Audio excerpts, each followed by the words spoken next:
Chers amis, merci de votre accueil. Je suis toujours très content de venir à Lille. D'abord parce que vous êtes une section dynamique qui produit beaucoup de contenu, qui invite voilà, les épées de la dissidence et qui leur permet justement d'avoir une plateforme pour s'exprimer. Donc merci d'abord aussi de votre accueil et surtout de votre, comment dirais-je, de votre dévouement à la cause dans cette belle ville de Lille que j'ai eu la chance ce matin d'explorer à nouveau.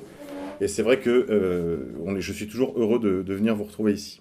Alors, pour la causerie de cet après-midi, Emmanuel m'a demandé de faire suite à une émission qu'on avait fait avec le camarade Niche sur Voltaire antisémite, à la fin de laquelle on a rappelé que les éditions Contre-Culture venaient de republier Révolte contre le monde moderne, donc l'ouvrage un peu phare, si vous voulez, de Julius Evola. Republication importante parce que d'abord le livre n'était pour ainsi dire plus disponible, sinon en occasion à des prix défiant toutes nos bourses à nous en tout cas. On était autour de 250-300 euros le volume, donc c'était quand même, en gros ça voulait dire le livre n'était plus disponible pour le grand public. Contre-Culture le rend disponible à nouveau, c'est un livre important qui a forgé toute une partie de l'élite militante de la droite italienne pendant ces 40 dernières années.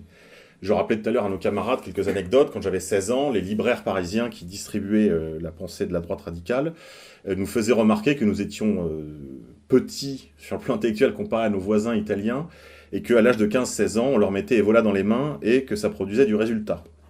C'est ça qui m'a incité à lire ce livre si jeune. Et évidemment, je vous le dirai un peu en conclusion, mais ça a produit des effets inattendus. Je pense que la lecture d'Evola, pour être très clair, est à la fois très nécessaire, mais comme je le disais lors de cette émission avec le camarade Niche, à l'occasion de cette réédition, je faisais remarquer qu'Evola c'est de la dynamite, c'est de la nitro, qu'il faut faire attention à sa lecture, que c'est pas une lecture, voilà, c'est pas le dernier roman de Paul Auster ou de Lévy, quoi, si vous voulez. Donc je faisais remarquer qu'à la différence de livres habituellement disponibles dans le commerce, ce livre est plus qu'un livre, c'est une sorte de flingue chargée, si vous voulez. Et il ne faut pas laisser les adolescents courir alentour avec ça dans les poches, si vous voulez, sans quelques mises en garde. L'œuvre d'Evola, comme le disait le très regretté et très aimé Charbonneau-Lassay, est une lecture dangereuse pour la jeunesse. On peut lire Evola et lire, par exemple, Paulo Toffer, Evola ou La jeunesse au milieu des ruines, pour éviter les aspects les plus dynamiques et les plus problématiques de l'œuvre d'Evola, parce que pour rien vous cacher, chers amis auditeurs, moi, quand j'ai lu ça à l'âge de 17-18 ans, ça m'a conduit devant les tribunaux. Donc, attention, Evola, c'est très dangereux.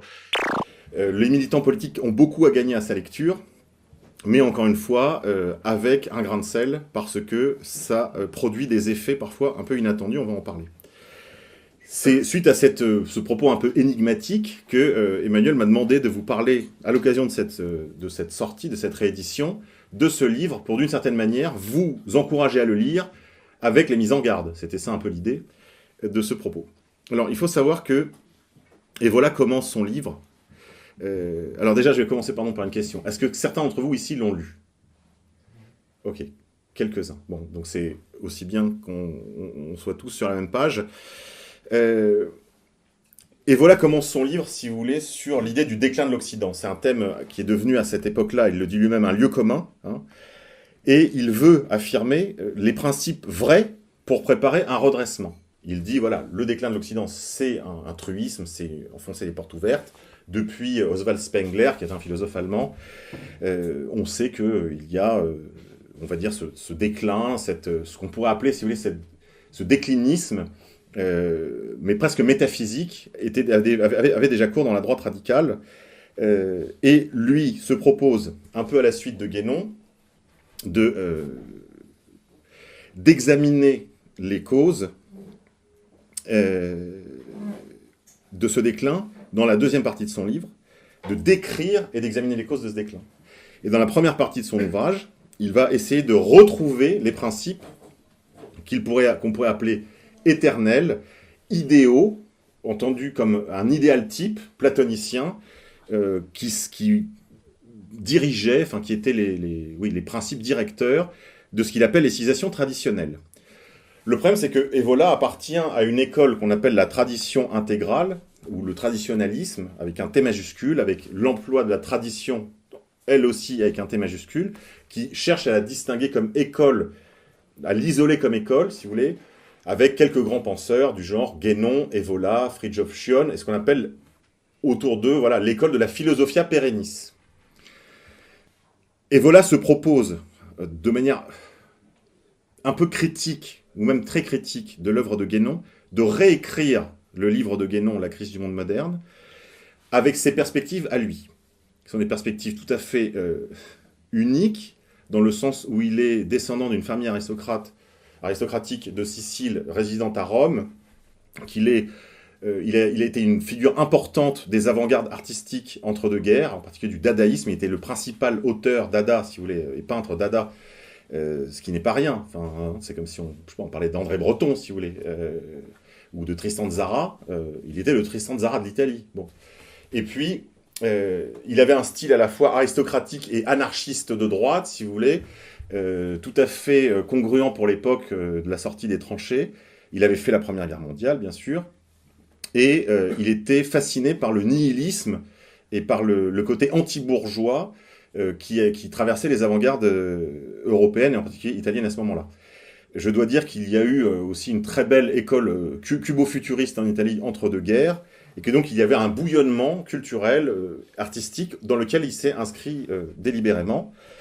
Et dans le cadre de ses travaux, si vous voulez, il n'a pas été le seul. André Breton aussi a été touché par une certaine fascination, un certain intérêt pour les doctrines orientales, pour ce qu'on appelle l'ésotérisme, l'occultisme même.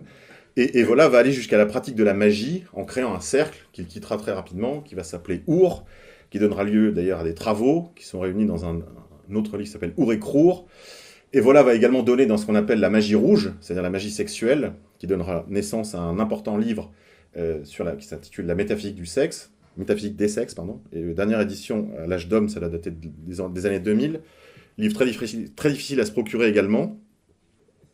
Et dans cet ouvrage-ci, qui sera vraiment son maître ouvrage, qui intervient au milieu des années 30, je crois que c'est en 1934 qui est publié pour la première fois, il fait remarquer que tous ceux qui se proposent de nier le monde moderne, qui se révoltent contre ce monde moderne, conservent encore beaucoup de ce monde contre lequel ils voudraient réagir. Il se propose donc, dans Révolte contre le monde moderne, de réaffirmer les principes vrais. Voilà une expression évolienne, les principes vrais. Je vous l'ai dit, il y a tout un vocabulaire dans cette école traditionnaliste, à la fois chez Guénon et chez Evola, chacun a un petit peu son vocabulaire à lui, mais et c'est certains de ces concepts que je voudrais interroger dans une première partie, et dans une seconde, essayer de sortir le meilleur de Evola. Et surtout, quand je dis sortir le meilleur, ce n'est pas un travail que je voudrais académique ou intellectuel ou théorique, relevant de l'idéologie, si vous voulez, des concepts. Je voudrais en tirer des mots d'ordre immédiatement militarisés, enfin employables dans le combat politique. Et je vous ferai part d'une petite expérience politique que nous avons faite à ce sujet. Donc, comme je vous le disais, Evola se propose dans Révolte contre le monde moderne de réaffirmer les principes vrais. Il écrit donc sa crise du monde moderne en réponse à Guénon, en essayant lui aussi, d'une certaine façon, de se distinguer des concepts par trop formels du guénonisme, qui sont obsédés par le schéma, pour faire simple, des castes, qui est obsédé par ce schéma des castes. En gros, il y a d'un côté tout ce qui relève de la contemplation, de la méditation, de la vie intérieure, du sacerdoce, d'une part, et donc ce qu'il appelle, en gros, pour faire simple, les brahmanes, d'accord, la caste, en décalquant les castes indiennes. Guénon dit, voilà, ça c'est les activités supérieures. Et puis, à cela, Guénon distingue et oppose, et d'une certaine manière soumet, dit-il, dans un monde organisé, normalement constitué, les guerriers, les rois, les guerriers, tout ce qui relève de l'activité, de tout ce qui est politique, juridique, administratif, et proprement kshatriya, c'est-à-dire la deuxième caste, la caste des guerriers. Troisième caste, les vaishya, donc ce sont toutes les activités proprement économiques, production, donc artisanat, paysannerie, etc. Dernière caste, les vaishya, les soudras, les zilotes, si vous voulez, les esclaves, comment on appelle ça, tous les intouchables, quoi. Tous les métiers indignes, donc éboueurs, je sais pas moi, croque-mort, etc. Et, si vous voulez, à la fois Guénon et Evola, chacun dans un style très différent, va décalquer l'hindouisme, en fait. Je vais y revenir. Evola, lui, veut réhabiliter la figure du guerrier, une sorte de voie de l'action contre le projet, enfin, ou la thèse guénonienne, si vous voulez, qu'il trouve beaucoup trop formelle et finalement incapacitante. On va voir qu'Evola ne manque pas non plus, lui, de certains mythes incapacitants.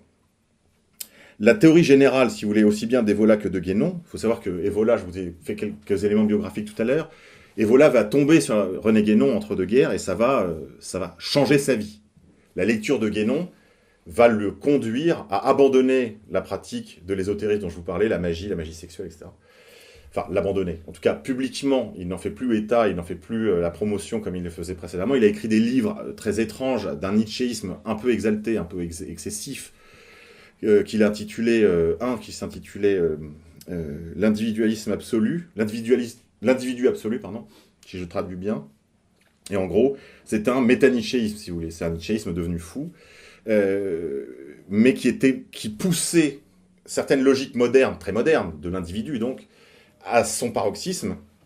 Et à la lecture de Guénon, Evola va, on pourrait dire, en employant un vocabulaire guénonien, rectifier ces tendances modernes poussées à leur extrême pour essayer de leur donner une orientation plus traditionnelle avec un T majuscule. C'est-à-dire plus conforme à ses principes idéels, dont Evola, finalement, aura beaucoup de mal à donner des exemples purs, si vous voulez, chimiquement purs, et qu'il le dit lui-même, d'ailleurs, il le reconnaît volontiers, que ce sont des idéotypes de principes traditionnels qu'il oppose, en fait, de manière très, très schématique, je dirais, et parfois un peu caricatural, au modèle dominant de l'époque, c'est-à-dire le progressisme. En effet, la métaphysique d'Evola est une métaphysique du déclin. Je mets métaphysique entre guillemets, parce qu'encore une fois, là, on est dans le vocabulaire tout à fait typique de l'école traditionnelle, avec un T majuscule et avec des guillemets. J'emploie ces guillemets pour prendre un peu de distance à l'égard de ces concepts que je ne fais pas mien, si vous voulez, sans une certaine distance critique. Je ne le fais pas par plaisir ou pour complexifier un sujet qu'on pourrait aborder plus simplement. Je le fais parce que je crois justement que c'est ce travail que nous devons faire. C'est un travail de raffinage, de tri du bon grain et de l'ivraie, et de prendre, encore une fois, ce qui est utile pour notre combat dans cet ouvrage important d'Evola, et utile pour nous. Selon Evola, en s'appuyant sur la doctrine des âges, là aussi je mets des guillemets, ou la doctrine des Manvantara, donc des différents âges qui se succèdent, si vous voulez, qu'il tire du Vedanta hindou, c'est un modèle exactement opposé au mythe du progrès, qui se produit en termes de sens de l'histoire. C'est-à-dire qu'en fait, Evola prend le modèle du progrès. Là, je renvoie aux travaux de Pierre-André Taguieff, il y a un petit livre chez Librio, 2 €, du progrès, qui résume le livre plus important de Taguieff toujours, qui est un observateur de longue durée et critique, même s'il a par ailleurs d'autres défauts, en particulier son sionisme complètement impénitent. C'est une sorte de marane, enfin de juif du dehors, on pourrait dire. Pierre-André Taguieff a observé longuement la Nouvelle Droite, il a écrit beaucoup là-dessus, et il s'est passionné pour certains des concepts discutés par la Nouvelle Droite. Il a fait une thèse sur la Nouvelle Droite et sur Alain de Benoît, dans les années 70. Donc il est un observateur attentif de ce milieu, et il a écrit sur ces thématiques qui les occupent, en particulier sur la notion de progrès. Il a écrit un très gros livre aussi, dans le même genre, qui s'intitule Les Contre-Lumières, qui poursuit son travail sur la notion de progrès. Et Evola, en fait, prend cette notion de progrès, cette religion du progrès, ce culte du progrès, et le retourne. Et dit, non, le paradis terrestre n'est pas devant nous, d'accord ? L'Éden est derrière nous. Et ça, c'est vrai que c'est un enseignement, on va dire, de toutes les mythologies, aussi bien des peuples primitifs que des religions abrahamiques, enfin, toutes les religions enseignent que in illo tempore, donc dans un passé lointain, n'est-ce pas ? C'est là que résidait un monde sans contradiction, où les hommes étaient heureux, en général d'ailleurs, où il n'y avait pas besoin de travailler, où les animaux, comme le dit l'Écriture, où le lion couchait dormait près de l'agneau, si vous voulez. Il y a cette figuration du lion et de l'agneau qui cohabitent, ce qui traduit bien symboliquement un monde sans contradiction, un monde, comment on pourrait dire, un monde utérin, si vous voulez. Donc, et voilà, il va retourner cette notion de progrès et il va adopter, en allant chercher dans les doctrines hindoues, ce modèle du contre-progrès, pourrait-on dire, c'est-à-dire vraiment l'idée inverse, c'est-à-dire que nous allons d'un état sans contradiction à un état parfait, et qu'on descend progressivement dans une décadence. Donc c'est en ce sens que je parle de métaphysique du déclin. Donc progrès technique, continu, progressif, qui prépare et permet le progrès moral d'une humanité en voie de mélioration, progressisme, darwinisme. Évidemment, c'est à tout cela que Evola s'oppose. Il va en particulier écrire quelques pages importantes dans la métaphysique, dans Révolte contre le monde moderne, sur la question du darwinisme, et expliquer qu'il y a un scientifique, alors un peu, comment on pourrait dire, marginal, un peu bizarre, qui a élaboré une théorie de l'involution des espèces. Donc vous avez compris la démarche évolienne. Hein, il va dire, voilà, ça c'est... Et pourquoi pas? Et après tout, c'est vrai que les phénomènes, parce que vous connaissez le principe d'une théorie scientifique, il faut que la théorie puisse rendre compte du phénomène. Et en effet, Evola va dire, cette théorie rend aussi bien compte du phénomène que la théorie inverse. Evola veut en fait, et c'est ça peut-être ce que je retiendrai de sa méthode, c'est que Evola, je ne pense pas que ses enseignements soient vrais au sens aristotélotomiste du sens du mot vrai, si vous voulez, mais il constitue un réveil méthodologique. C'est-à-dire qu'il commence par briser les idoles. Il dit arrêtez de croire les dogmes de votre époque, qui est en fait pleine de, comment on pourrait dire, de préjugés, oui c'est le mot, pleine de préjugés sur son propre sublime, si vous voulez. Hein. Donc Evola, là, nous sent, encore une fois, endosser tous les enseignements, parfois un peu foutraques, qu'il y a dans Révolte contre le monde moderne, et même, je dois le dire, je ne suis pas le seul à le souligner, des erreurs factuelles de détails, certes, mais qui montrent quand même une méthode, comment on pourrait dire. Je ne veux pas être trop sévère, parce que la lecture d'Evola, on va y revenir, c'est quand même... c'est un mindfuck, hein. C'est un truc, ça vous retourne le cerveau. Donc, c'est un homme important, il a beaucoup de choses à nous apporter. Cependant, on sent qu'il y a un manque de sérieux. D'ailleurs, c'est souvent dans les colloques ou dans les petites émissions que vous pouvez trouver sur YouTube, où on aborde sa figure, la question est parfois posée, en titre de l'émission, par exemple, du genre Evola, imposteur ou philosophe, vous voyez.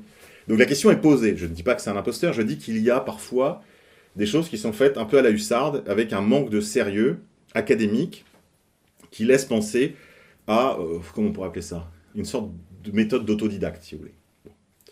Et voilà, donc, à la différence de ce mythe du progrès, il veut nous faire montre d'un schéma contraire, d'une chute continue, hein, du communisme originel des hommes rois prêtres.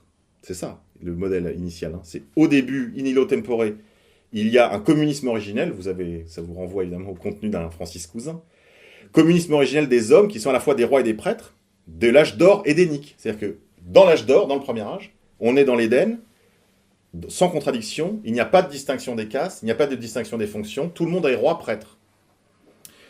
Et on descend vers l'âge d'argent, distinction des castes, distinction des ordres, des races, des fonctions sacerdotales et guerrières, et c'est l'âge cependant de leur harmonieuse coopération. Puis arrive l'âge de bronze, où commence la confusion et le conflit, puis l'âge de fer, ou âge du loup, ou donc âge crépusculaire, notion qui dans la veine nordiste, donc on va dire Asatru, c'est-à-dire tout ce qui relève du monde scandinave, germanique, etc., renvoie cet âge du loup à ce qu'on appelle également le Ragnarok, ou crépuscule des dieux, Götterdämmerung, où le loup Fenrir, donc, combat, qui est vraiment la figuration même, je dirais, du chaos, de toutes les forces ténébreuses, combat les dieux dans un combat titanesque.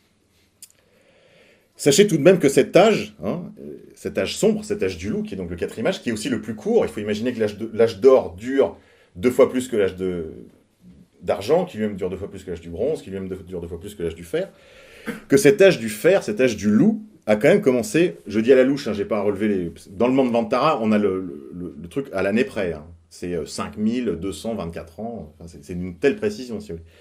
Cet âge a commencé il y a en gros 6500 ans. Donc là, je vous laisse, s'il vous plaît, méditer sur cette, selon moi, absurdité de la précision du Manvantara, enfin de la doctrine du Manvantara, du Védantisme hindou, donc c'est dans les Vedanta, pardon. cette précision du Vedanta sur la durée de l'âge, d'une part, et deuxièmement, sur l'antiquité du début de l'âge de fer. C'est-à-dire qu'en gros, tout ce que nous connaissons de l'humanité a commencé après son début. Bon, là, on est dans ce qu'on pourrait appeler, sans tomber dans tous les travers reprochés par la recherche, à la recherche contemporaine par Guénon et Evola, on est quand même dans le manque de sérieux doctrinal le plus complet. C'est-à-dire, où sont les preuves? Où sont les... Alors on me dira, oui, mais ça c'est bien une démarche matérialiste. Non mais d'accord, mais il faut bien que la rationalité s'appuie sur quelque chose, si vous voulez. Là, on est dans de la mythologie. Je ne dis pas qu'elle n'a pas son utilité, mais je dis que là, elle est légitimement soumise à la critique. Cet âge de fer, Evola le voit s'achever dans les modèles des deux fourmilières que tout semble opposer, et qui cependant se ressemblaient diablement. La termitière soviétique, donc termitière soviétique de l'homme-masse, et la ruche américaniste de l'Occident, avec ses hommes atomes, aussi manifestés donc dans des homologues soviétiques, puisque les deux modèles, tout en étant présentés comme totalement opposés, présentent quand même des caractères très semblables, sur le plan anthropologique. Donc ça, c'est vraiment... Evola termine là-dessus, hein, c'est dans son chapitrage. Et il termine sur... Donc c'est le chapitre 16 de la deuxième partie, la Russie, l'Amérique. Donc là, on est page 579-586. Donc, Evola nous décrit, et ça, on ne peut pas lui donner tort, il y a bien, si on prend, je ne sais pas moi, la haute antiquité ou le bas Moyen-Âge, et qu'on compare à la vie dans l'Union soviétique de Brejnev ou dans l'Amérique d'Obama, on voit bien qu'il y a eu une descente. Ça, c'est indéniable. Donc là, vous voyez, on a un point positif. Il y a bien une dégradation. Cependant, encore une fois, si on doit prendre, je dirais, l'esprit de la critique évolienne, la méthode, si on peut s'inspirer de l'esprit, je crois qu'il faut cependant rejeter la lettre par manque de sérieux. Sur l'analyse des parallèles entre le soviétisme et l'américanisme, Evola a parfaitement raison. Cela ne saurait fonder pourtant la réalité de la doctrine des âges. C'est pas parce que Evola a raison dans sa critique et dans sa comparaison fondée entre soviétisme et américanisme que ça valide les 3 lignes précédentes où il parle de la doctrine des âges. On ne peut pas tirer du fait qu'Evola a raison sur un point qu'il a raison sur tous les points. Nous vivons indéniablement une ère de décadence, de disparition de la civilisation, sous les assauts d'une barbarie nouvelle, d'une barbarie qui semble sortie du cœur même de la contre-civilisation moderne occidentale. Cela, les évoliens de type canal historique, les guénoniens de stricte observance, comme les catholiques traditionnalistes, ou les nationalistes français, peuvent en convenir et œuvrer ensemble à contrer cet état de fait et préparer la riposte. En effet, aussi bien les évoliens de stricte observance que les guénoniens orthodoxes, si vous voulez, peuvent, comme les nationalistes français que nous sommes, ou les catholiques traditionnalistes, peuvent convenir qu'il y a bien dégénérescence. Ça suffit, ça crée une base suffisante pour collaborer à riposter. Mais cela ne saurait pas être le fondement de la métaphysique évolienne du déclin. Cette doctrine, entre guillemets, est imprégnée de confusion bien orientale, entre guillemets. Elle semble sortir des eaux de la mythologie, pour tout dire de la mystique et de la superstition. Je veux dire par là que cette doctrine des âges a bien une certaine réalité, mais elle ne saurait être prise au pied de la lettre. Elle décrit une réalité confirmée dans l'Écriture sainte. Je vous donne l'exemple par exemple des patriarches dans l'Écriture, qui ont une longévité qui s'amoindrit à mesure que le temps passe. Les premiers patriarches vivaient des centaines d'années, puis Mathusalem 99 ans, je crois. Et on voit qu'il y a c'est noté dans l'Écriture, qui est comme une sorte de consigne d'une certaine sagesse humaine, qu'il y a eu une sorte de dégradation anthropologique qui explique l'abrégement de la vie des hommes sur cette terre. Il y a beaucoup d'autres signes dans l'Écriture sainte qu'il y a bien cette espèce de... Comment on pourrait dire? Il y a une sorte de statut à cette connaissance, une sorte de... il y a bien quelque chose là, de la dégénérescence, du déclin. Cependant, encore une fois, ça ne peut pas suffire à fonder la vérité littérale de la doctrine, entre guillemets, évolienne. L'évolianisme, d'une certaine façon, n'est que le voile d'un hindouisme d'Occident, comme il y a un bouddhisme lamaïste en Europe. Il y a des disciples du Dalai Lama. C'est une bizarrerie. mais d'une certaine façon, l'évolianisme est une sorte d'hindouisme occidental. Et cette métaphysique du déclin n'est pas comme telle articulable avec le sens de l'histoire tel que professé par les enseignements de Jésus-Christ, qui est, selon moi, auteur de la création et, partant, maître du temps. En effet, cette métaphysique du déclin, qui chute, elle chute elle-même en une sorte de mécanique du déclin. En effet, la doctrine des âges veut que ce soit des sortes de conditions cosmiques, si vous voulez, qui déterminent le sens descendant de la civilisation.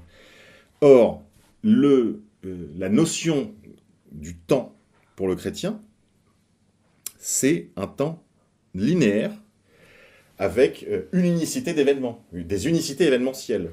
La création du monde, l'incarnation de Jésus-Christ, etc. J'y reviens tout de suite. Cette métaphysique n'est pas comme telle, je le répète, articulable avec le sens de l'histoire chrétienne. Cette métaphysique qui chute en mécanique fait de Jésus un avatar, une incarnation, si vous voulez, ce sont des mots tirés de l'hindouisme, un nabi, pour utiliser une expression islamico-guénonienne, un nabi comme les autres. Un nabi, un envoyé, si vous voulez, un prophète. Elle nie l'unicité de la vie humaine, elle nie l'économie du salut, elle nie le temps linéaire du plan de Dieu qui va de la sortie de l'Éden à l'incarnation de Jésus, de sa résurrection à son ascension, et à la parousie, second avènement du Christ, et descente de la Jérusalem céleste, instauration du royaume qui sont l'espérance du chrétien. En effet, là, vous voyez bien qu'il y a un sens de l'histoire, avec certes des événements, mais qui ne sont pas réductibles à ce que certains de mes camarades appellent le temps sphérique de l'histoire, le schéma qu'ils semblent avoir trouvé à la fois chez Evola et chez Oswald Spengler. Cette métaphysique du déclin ne peut expliquer les renaissances, je mets entre guillemets, ou les restaurations, même partielles, des principes traditionnels, tels que le Moyen-Âge par exemple. Et oui, le Moyen-Âge est censé être au cœur du Manvantara qui a commencé, je vous le rappelle, il y a 6500 ans, c'est-à-dire en moins 4000 avant Jésus-Christ, d'accord ? Et sauf à parler de cycles à l'intérieur du cycle, ce que les guénoniens et les évoliens ne manquent pas de faire, bien sûr, mais qui ne résout pas notre premier problème de la linéarité du temps des chrétiens. L'évolianisme est une gnose à plusieurs titres. Qu'est-ce que c'est que la gnose ? Est-ce que quelqu'un ici n'est pas du tout familier avec cette notion de gnose ? Ok. Qu'est-ce que c'est que l'idée de la gnose ? La gnose, c'est l'idée selon laquelle on est sauvé par la connaissance. D'accord ? Et la Kabbale est une gnose, mais elle n'est pas la seule gnose en circulation, il y en a beaucoup d'autres. Il y a eu des gnostiques dits chrétiens. L'idée est la suivante. C'est par la connaissance qu'on est sauvé, mais pourquoi ? Enfin, qui disposera de la connaissance et qui n'en disposera pas ? Eh bien, le schéma, si vous voulez, gnostique initial, c'est le suivant. Lorsque nous sommes créés, enfin, lorsque nous venons au monde, certains d'entre nous sont des étincelles divines, et d'autres ne sont pas des étincelles divines. Ceux qui ont en eux une étincelle divine sont comme appelés à réintégrer le soleil, si vous voulez, le grand soleil divin. C'est une forme de réintégration. Cette doctrine produit des choses aussi différentes que la maçonnerie, la Kabbale, le New Age, tout ça, ce sont autant de doctrines gnostiques, ou par exemple tout le fond pseudo-religieux qu'il y a dans le fond de sauce d'une littérature comme celle du Da Vinci Code. D'accord ? Les gnostiques croient à cette idée de l'étincelle divine qui doit réintégrer, et en ce sens, l'évolianisme est un gnosticisme. D'abord parce que l'hindouisme est une forme de gnosticisme. L'idée, c'est que vous naissez brahmane parce que vous l'avez mérité, parce que je le vaux bien. Hein. Vous l'avez gagné comment ? Par le principe de la réincarnation. Donc c'est là qu'on voit que, en effet, l'évolianisme est un voile à peine opaque d'un hindouisme d'Occident. Mais l'évolianisme donc c'est cette conception initiatique, quoique beaucoup plus sauvage, ça c'est la formule évolienne de l'initiation, est beaucoup plus sauvage que le modèle guénonien. Chez Guénon, il faut suivre le manuel, il faut rentrer dans une organisation régulière, il faut suivre une initiation, la recevoir, etc. Chez Evola, on sent qu'il y a un côté un peu plus effraction initiatique. Hein. On peut, même par des pratiques qu'on pourrait parler de mystique sauvage, telles que la pratique, comme il a longtemps fait, de la magie sexuelle, de l'alpinisme, du tantrisme, ou que sais-je encore, de la magie même, on peut, d'une certaine manière, forcer le divin, forcer le destin. Donc cette conception initiatique éolienne, même que, quoique plus sauvage que cette nomenclature autorisée d'un Guénon et tout en effraction, renvoie à la notion d'élu. Hein, il y a d'un côté les élus, qui sont distincts des masses, qui, elles, sont condamnées à la perdition dans la réincarnation, on suppose, hein, encore une fois, hindouisme occidental. Mais l'évolianisme est surtout une gnose pour les évoliens eux-mêmes. Donc je vous mets en garde contre ça, parce que je dis, lisez Evola, mais attention à ne pas devenir des évoliens de stricte observance. Pourquoi ? Parce que justement, l'évolianisme lui-même, ou la lecture d'Evola, fonctionne comme une gnose elle-même, c'est-à-dire comme une gnose évolienne. Je m'explique. Il y a les évoliens et les autres. Lire Evola et y adhérer, entièrement, serait une sorte de ticket d'entrée dans un club exclusif, underground et stylé. La doctrine des âges, entre guillemets, hein, et leur involution, contraire de l'évolution, lorsqu'elle se mue en mécanique, ce qui ne manque jamais d'arriver, produit, mais ne résout pas toutes ces contradictions. Il y en a une autre. C'est que si c'est une mécanique, en effet, de la décadence du déclin, d'une certaine manière, c'est une école antipolitique. Il n'y a rien à faire. Il n'y a qu'à entrer, finalement, comme d'autres ouvrages d'Evola y engageaient, dans ce qu'il appelle l'apoliteia, c'est-à-dire un certain désintérêt de la chose publique. Comme Evola et Guénon, hein, comme ils l'ont écrit tous deux, et comme ils en ont tous deux convenu, rien ne peut être redressé sans le concours des meilleurs des catholiques. Ça, ils l'ont dit tous les deux. Alors, Guénon l'a écrit, et Evola l'a pratiqué. Je veux dire par là que Evola, malgré le fait qu'il ait écrit un livre très antichrétien qui s'intitulait « Impérialisme païen », s'est bien rendu compte qu'il manquait de troupes, son impérialisme païen. Donc il s'est dit, bon, on va compter avec les catholiques, on va essayer de faire ce qu'on peut avec eux. Hein, et pour qu'ils puissent participer à une entreprise de redressement, il faudrait encore que les catholiques ne trouvent pas à chaque occasion hein, des occasions de réactiver des superstitions utiles pour rendre compte de la situation, donc cette doctrine des âges, mais qui, convertie en système paralogique d'explication de l'univers, et du reste d'ailleurs, pour les amateurs de H2G2, c'est cette doctrine du déclin, cette métaphysique du déclin, pose d'évidentes difficultés d'orthodoxie pour un catholique. Elle pose aussi d'évidentes difficultés de rationalité même. Et elle pose des difficultés de rationalité même pour un homme sensible à ce que peut représenter l'esprit traditionnaliste avec un T majuscule. Je veux dire par là que moi-même qui ai été formé par ces auteurs, mûrissant, je me rends bien compte des déficiences et de l'immense difficulté qu'il y aurait à se réclamer d'eux pour conquérir qui que ce soit. Autre difficulté que je viens d'effleurer, hein, c'est que cette métaphysique, cette mécanique du déclin, ne renvoie à rien dans l'ordre rationnel. Je vous l'ai déjà dit, ça ne renvoie à rien dans l'ordre rationnel aristotélo-thomiste.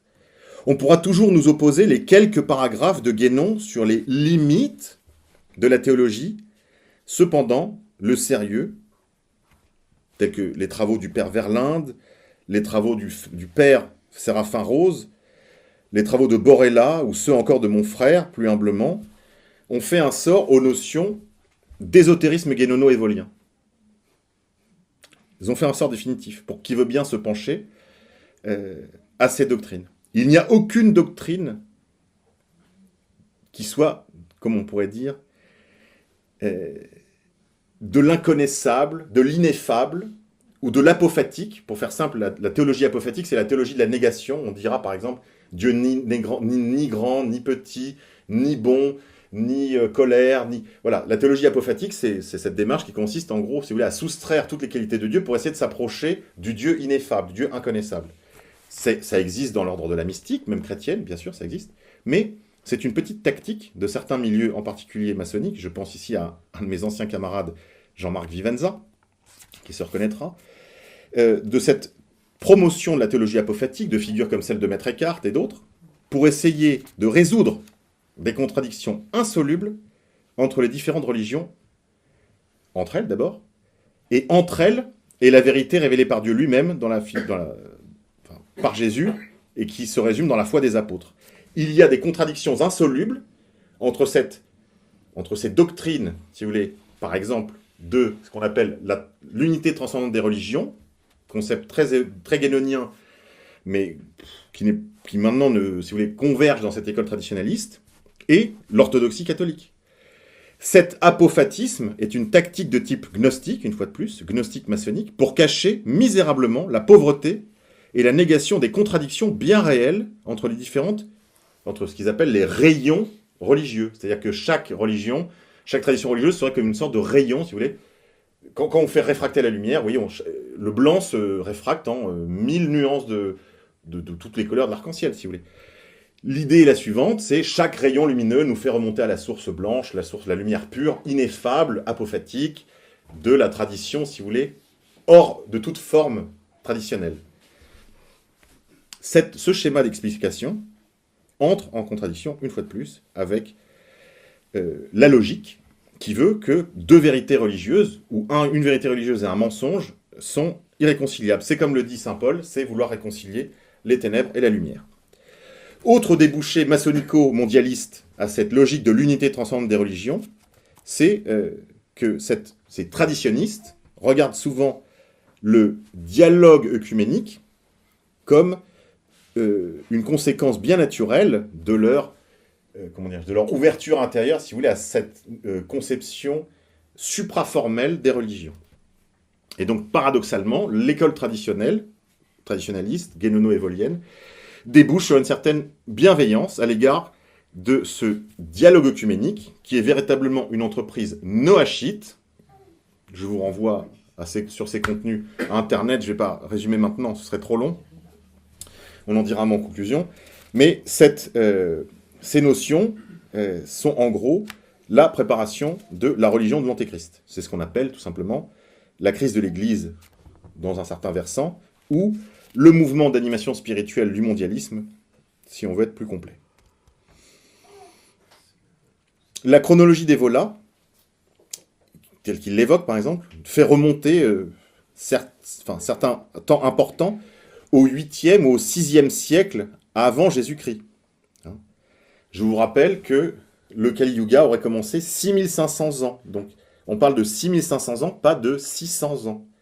Là, c'est pour donner un seul exemple de cette inconséquence. En revanche, pour le reste, la critique est excellente et très valable. Et les propositions d'Evola le sont aussi pour l'essentiel. Faut-il lire Evola ? Alors, je vous répondrai, je crois que j'ai déjà dit, oui, il faut le lire. Déjà parce que ceux qui se disent tels, les évoliens, pourraient peut-être commencer par le lire. Plus sérieusement, oui, il le faut, mais surtout, il faut le remettre en œuvre. Pour cela, c'est mieux de l'avoir lu. Qu'est-ce que c'est mettre en œuvre la pensée d'Evola ? Je dirais que ça se décline en deux temps. Le premier temps serait d'aller au fond de la critique du monde moderne. Et là, évidemment, la nourriture est abondante. Je vous ai dit tout à l'heure, 500 pages. Et puis, premier temps, donc, aller au fond de la critique du monde moderne, abandonner tout ce qui... Dans cette critique, abandonner tout ce qui vient du monde moderne pour aller chercher ce qu'il appelle la terre ferme, la terre immobile, afin de pouvoir construire sur le roc. Donc il faut bien aller au fond de la critique et se débarrasser de toutes les fausses idées, de toutes les idoles, de tous les mots, si vous voulez, de tous les mots valises de l'âge moderne. Et, encore une fois, isoler la proposition évolienne. L'isoler et la mettre en œuvre. Qu'est-ce que c'est ? C'est par exemple promouvoir ce qu'il appelle la personnalité. C'est-à-dire aller chercher ce qui relève de l'ordre de la qualité contre la quantité, longuement critiqué par Guénon dans un autre ouvrage très important et que je peux vous encourager également à lire, Cum grano salis, le règne de la quantité et le signe des temps. Personnalité, certes, d'une part, et aussi impersonnalité active. Ça, c'est une méthode, c'est-à-dire c'est l'idée selon laquelle, vous voyez, au Moyen-Âge, par exemple, les artistes ne signaient pas leur œuvre. L'artiste n'était finalement que la cristallisation à un moment donné d'une conscience collective qui venait fabriquer dans l'humilité et l'obscurité de l'anonymat.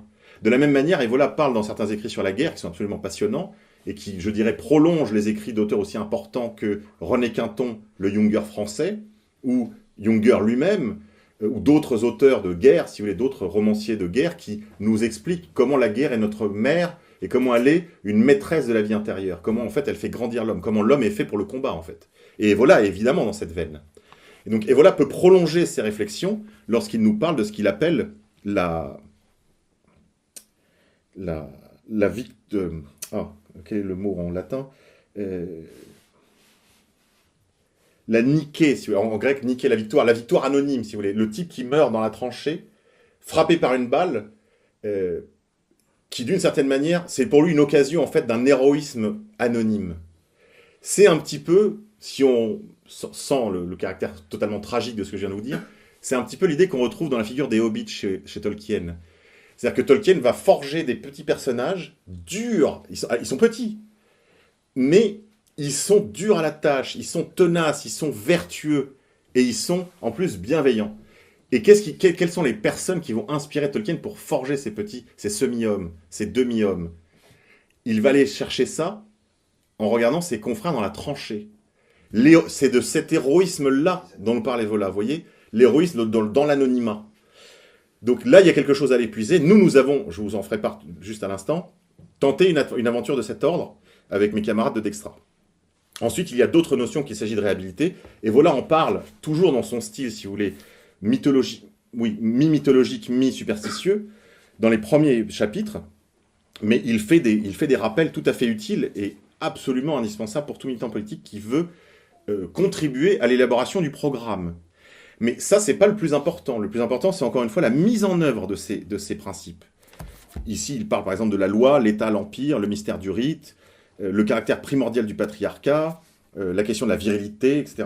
Donc il fait, dans tous les premiers chapitres, une sorte de récapitulatif des principes vrais de cette terre immobile qu'il s'agit de rechercher pour contrer utilement et efficacement la subversion. Il commence d'ailleurs par ce qu'il appelle, donc chapitre 1, le principe, et ensuite la royauté, chapitre 2. Vous voyez, il va réhabiliter des choses qui aujourd'hui semblent à l'homme moderne de parfaite superstition, restent, comment on pourrait dire, complètement surannées du passé, et voilà, va leur redonner vigueur, avec par exemple des notions telles que la hiérarchie. Hein, nous sommes flattés pendant longtemps avec Dextra d'être la seule organisation politique qui affirmait publiquement le caractère hiérarchique de la société. Si vous regardez dans les professions de foi, même proches de nous, c'est un mot qui est finalement très peu employé. Or, je ne vois pas comment on va faire renaître quoi que ce soit si on ne commence pas par reconnaître que la nature est inégalitaire, hiérarchique et complémentaire. Bon. Evola fait des rappels de cet ordre, si vous voulez. Humilité, anonymat actif, on en a dit un mot, héroïsme, l'héroïsme. Alors l'héroïsme, c'est pas uniquement les vertus guerrières, évidemment Evola est obsédé par ça, c'est pour lui, il se flatte d'une certaine manière, il se raconte un peu des histoires, il voudrait bien être le kshatriya, la figure aboutie, si vous voulez, du guerrier indo-européen. Il y a de cela en lui, je ne peux pas lui dénier cela. Cependant, cela a conduit parfois à certains épisodes, à mon avis, regrettables. Comme par exemple lorsqu'il était à Vienne, et que pour tester sa foi, comme il disait lui-même, entre guillemets, d'une certaine manière, il jetait un défi aux dieux en se promenant sous les bombardements alliés. Et c'est ce qui a conduit à un terrible accident, puisqu'il a été touché par une bombe, je crois soviétique, pour le coup, qu'il a mis dans une chaise roulante jusqu'à la fin de ses jours. Je rappelle que c'était un alpiniste passionné, et vous voyez un peu la sanction, quoi. Bon. Héroïsme, donc toutes les vertus de l'héroïsme, là il faudrait replonger en fait dans la littérature, en particulier dans toute la littérature classique, qui étaient véritablement en fait des exemples donnés à la jeunesse dans le cadre de l'éducation, de l'instruction, de vertus afin qu'ils les développent eux-mêmes dans leur vie quotidienne. Si vous voulez. Pourquoi on faisait étudier les héros grecs ou je sais pas moi, ou l'Iliade et l'Odyssée contre que lui vient de rééditer, ou les mystères, le théâtre à mystère du Moyen-Âge, qu'est-ce qu'on mettait en scène en fait? Les vertus. Les vertus. Le vice et la vertu d'une certaine manière, puisque la tragédie grecque, tout est centré là-dessus. La transmission aussi du sens tragique de la vie. Voilà, ça c'est une chose sur laquelle Evola insiste beaucoup. La notion de qualité également. La notion de qualité, la notion de verticalité. La notion de virilité, hein, je vous l'ai dit, c'est des mots qu'il emploie.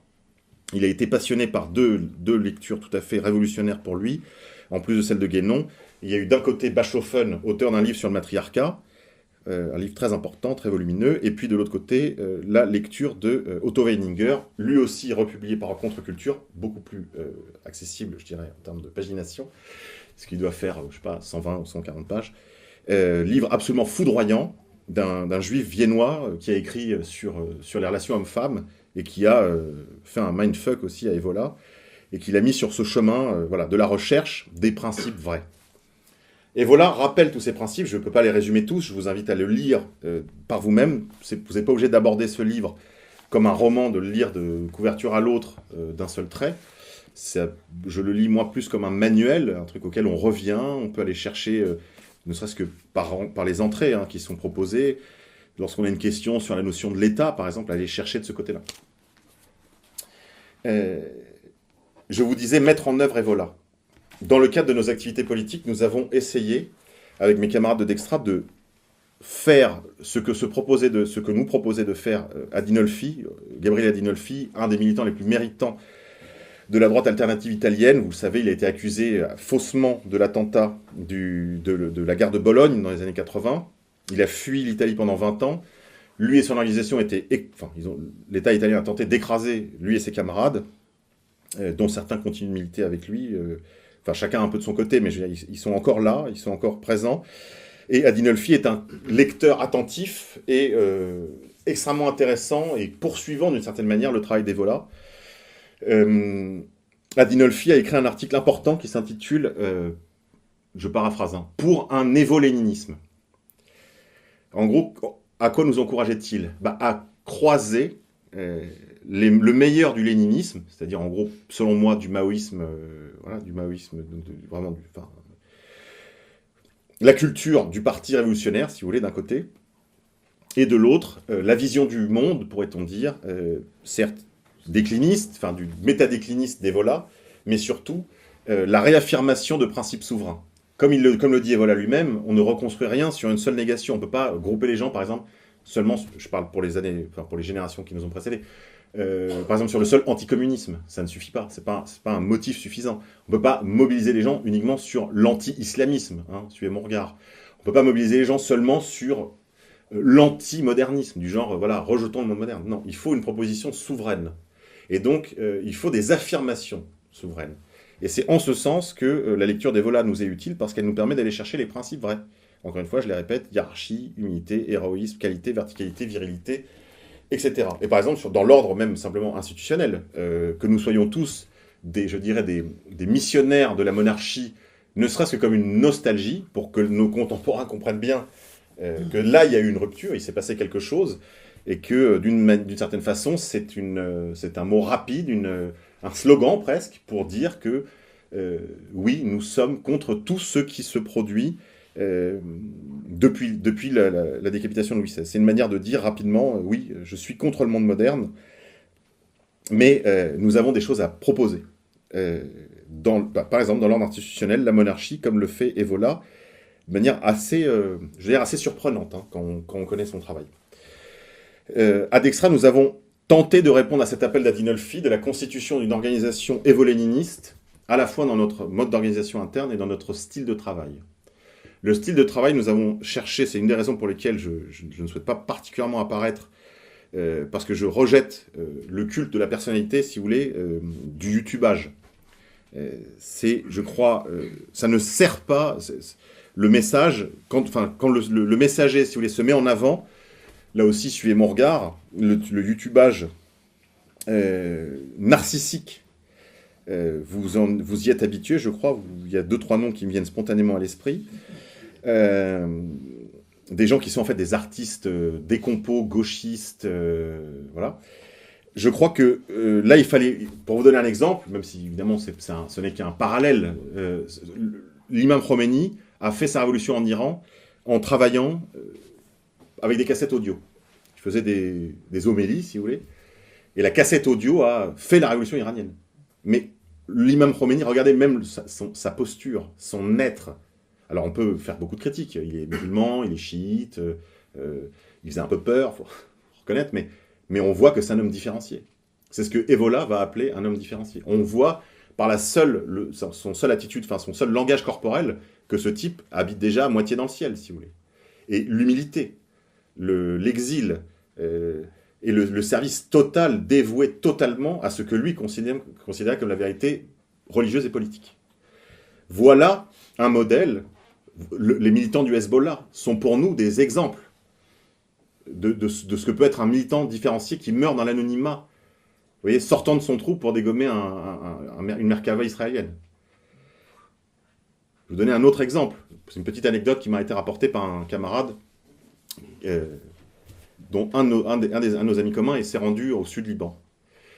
Ce garçon était on va dire un sympathisant de la cause du Hezbollah, et à force de fréquenter certains des cadres locaux, on l'a approché, on lui a fait une proposition. On lui a dit: est-ce que tu voudrais rencontrer des gens importants?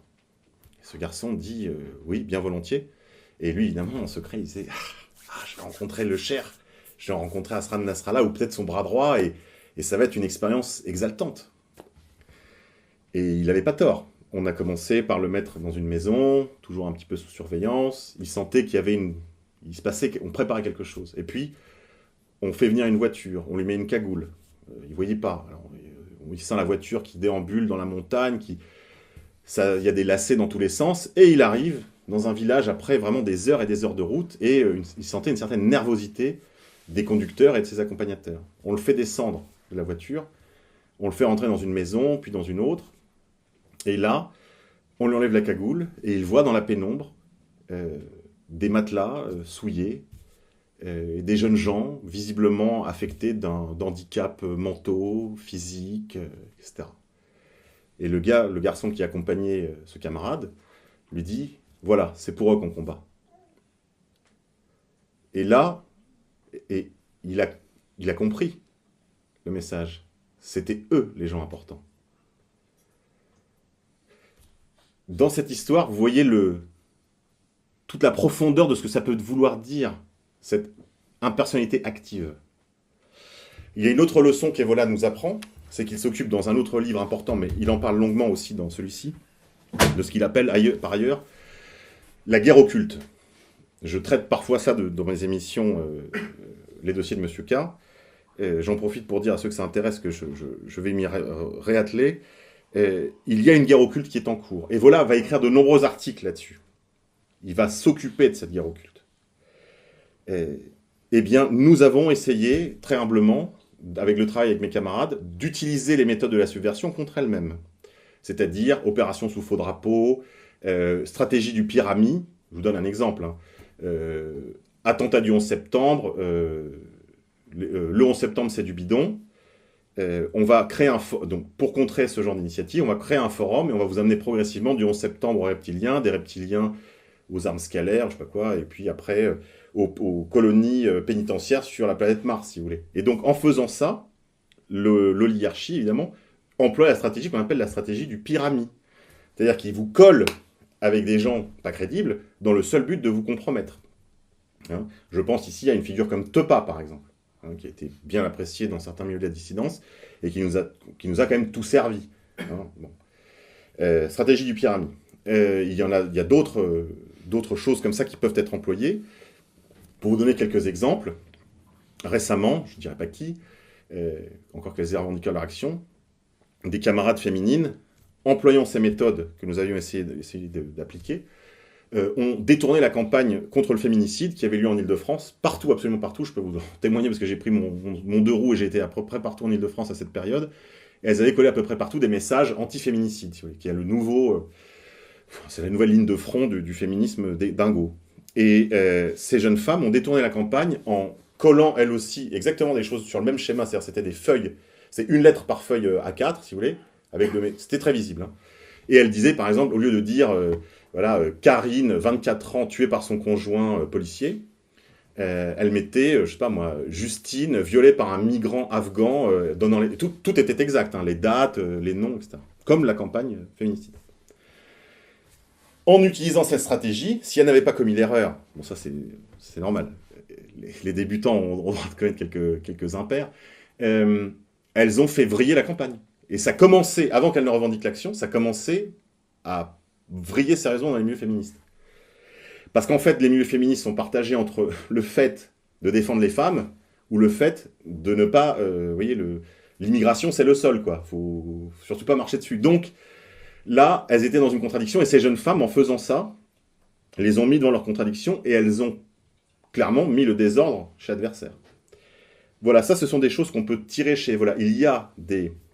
comment dire, si on prend la mesure du combat qu'on mène, même avec l'humilité de nos moyens, et qu'on veut bien comprendre, comment dirais-je, qu'on peut porter les coups à l'ennemi, à condition d'employer les bons principes, il n'y a aucune raison de désespérer. Vraiment aucune. Après, ces quelques mots, je voudrais vous dire un mot de conclusion. Vous le savez, il y a eu, ces derniers mois, cet important mouvement des Gilets jaunes. J'ai donné l'été dernier une conférence où j'expliquais pourquoi nous allions gagner. Et pourquoi il n'y aurait pas de guerre civile. Ce qui est plutôt une bonne nouvelle. Parce que ça, c'est vrai que c'est une interrogation. Y aura-t-il ou y aura-t-il pas? Je crois qu'il n'y aura pas pour des raisons démographiques qui seraient trop longues d'évoquer ici. Mais je voudrais quand même vous donner cette nouvelle. Selon moi, il n'y aura pas pour des raisons strictement démographiques.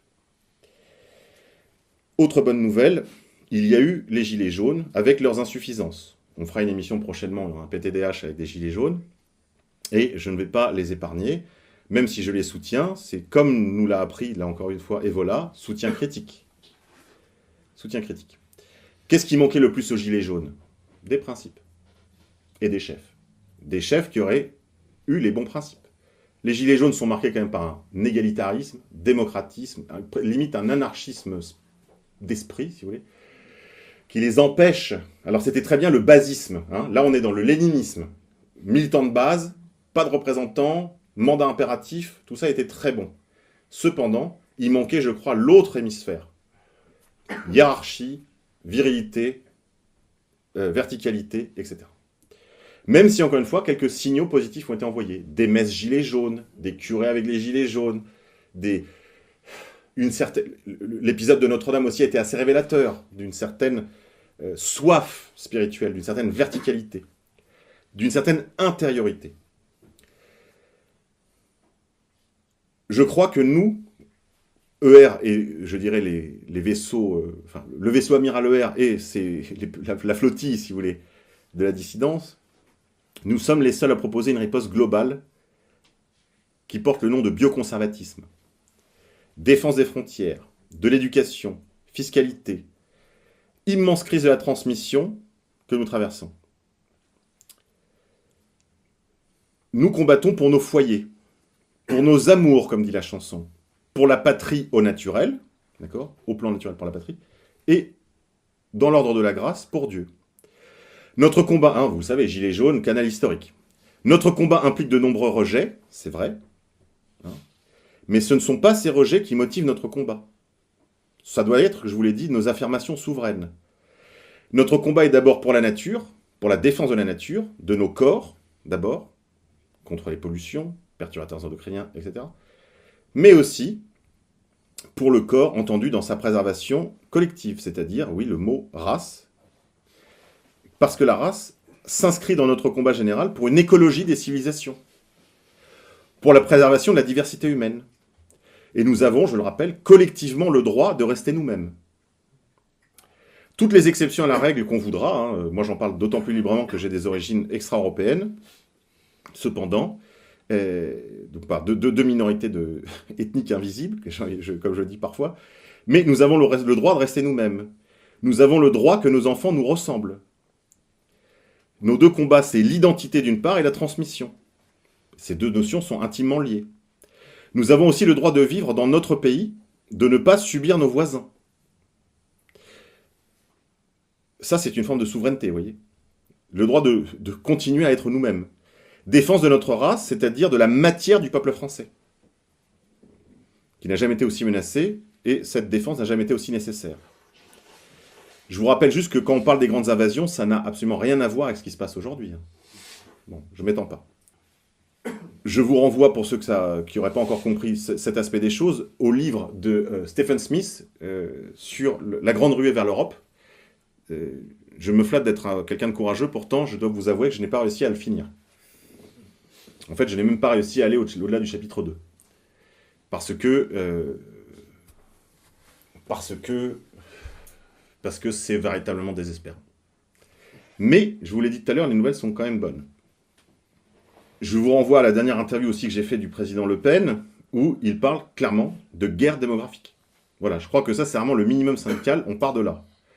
Cependant, si nous défendons la matière de notre peuple, son caractère essentiellement blanc, nous le faisons sans haine, sans crainte, sans mépris pour personne. Nous défendons sa matière, certes, mais surtout nous défendons sa liberté collective, c'est-à-dire ses souverainetés.